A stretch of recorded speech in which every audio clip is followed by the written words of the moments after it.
ನಮಸ್ತೆ, welcome to ಕುಸ್ಮಾಸ್ kitchen. ಇವತ್ತು ನಾನು ಮಾಡುತ್ತಿರುವ ಅಡಿಗೆ ಪಪಾಯ ಬೀಜದ ಚಟ್ನಿ.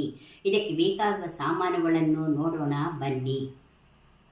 2 ಚಮಚ ಎಳ್ಳು, ಸ್ವಲ್ಪ ಕೊತ್ತಂಬರಿ ಸೊಪ್ಪು, 1 ಈರುಳ್ಳಿ, 2 ಚಮಚ ಖಾರದ ಪುಡಿ, 1 ಟೊಮೆಟೊ, ಸ್ವಲ್ಪ ಕರಿಬೇವಿನ ಸೊಪ್ಪು, 1 ಕಪ್ ಪಪಾಯದ ಬೀಜ, 2 ಸ್ಪೂನ್ ತೆಂಗಿನ ತುರಿ, 2 ಸ್ಪೂನ್ ಉದ್ದಿನಬೇಳೆ, 2 ಸ್ಪೂನ್ ತೊಗರಿಬೇಳೆ, ಸ್ವಲ್ಪ ಸಾಸಿವೆ, ಸ್ವಲ್ಪ ಉಪ್ಪು, ಸ್ವಲ್ಪ ಬೆಲ್ಲ, ಸ್ವಲ್ಪ ಹುಣಸೆಹಣ್ಣು, ಒಗ್ಗರಣೆಗೆ ಇಂಗು, ಹುರಿಯಲು ಎಣ್ಣೆ. ಮಾಡುವ ರೀತಿ ನೋಡೋಣ ಬನ್ನಿ. ಬಾಣಲೆಯನ್ನು ಇಟ್ಟು ಎಣ್ಣೆಯನ್ನು ಹಾಕಿದ್ದೇನೆ, ಅದು ಬಿಸಿಯಾಗಿದೆ. ಈಗ ಒಂದೊಂದಾಗಿ ಎಲ್ಲವನ್ನು ಹುರಿಯಬೇಕು. ಮೊದಲಿಗೆ ಪಪ್ಪಾಯ ಬೀಜವನ್ನು ಹಾಕಬೇಕು. ಉದ್ದಿನಬೇಳೆಯನ್ನು ಹಾಕಿ,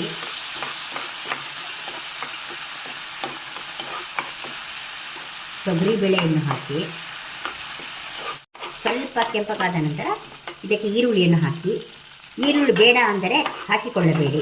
ಕರಿಬೇವಿನ ಸೊಪ್ಪನ್ನು ಹಾಕಬೇಕು, ಟೊಮೆಟೊವನ್ನು ಹಾಕಬೇಕು. ಇದು 2 ನಿಮಿಷಗಳ ಕಾಲ ಚೆನ್ನಾಗಿ ಹುರಿಯಿರಿ. ಬೇಳೆ ಹುರಿದಿದೆ. ಇದಕ್ಕೆ ಈಗ ತೆಂಗಿನಕಾಯಿ ಮತ್ತು ಎಳ್ಳನ್ನು ಹಾಕೋಣ.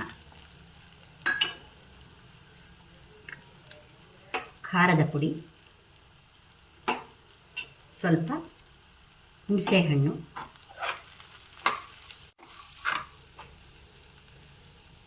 ಉಪ್ಪನ್ನು ಹಾಕೋಣ.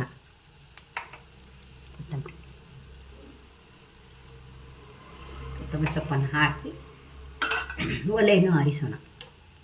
ಇದಾಯಿತು. ಆರಿದ ನಂತರ ಇದನ್ನು ಮಿಕ್ಸಿಗೆ ಹಾಕಿ ರುಬ್ಬಿಕೊಳ್ಳಿ. ಹುರಿದಿದ್ದನ್ನು ಮಿಕ್ಸಿ ಜಾರಿಗೆ ಹಾಕಿದ್ದೇನೆ. ಇದಕ್ಕೆ ಸ್ವಲ್ಪ ನೀರು, ಬೆಲ್ಲ ಎರಡನ್ನು ಹಾಕಿ ರುಬ್ಬಿಕೊಳ್ಳಿ.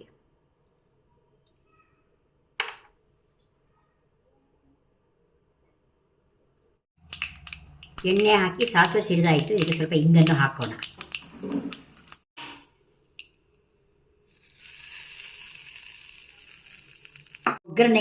ಒಗ್ಗರಣೆಯನ್ನು ಚಟ್ನಿಗೆ ಹಾಕಾಯಿತು. ಈಗ ಚಟ್ನಿ ರೆಡಿ ಆಯಿತು. ಪಪಾಯ ಬೀಜದ ಚಟ್ನಿ ರೆಡಿಯಾಗಿದೆ. ಇದು ಅನ್ನಕ್ಕೆ, ದೋಸೆಗೆ, ಚಪಾತಿಗೆ ತುಂಬ ಚೆನ್ನಾಗಿರುತ್ತದೆ. ಮಾಡುವುದು ಸುಲಭ. ಮಾಡಿ ನೋಡಿ, ತಿಂದು ಸವಿಯಿರಿ.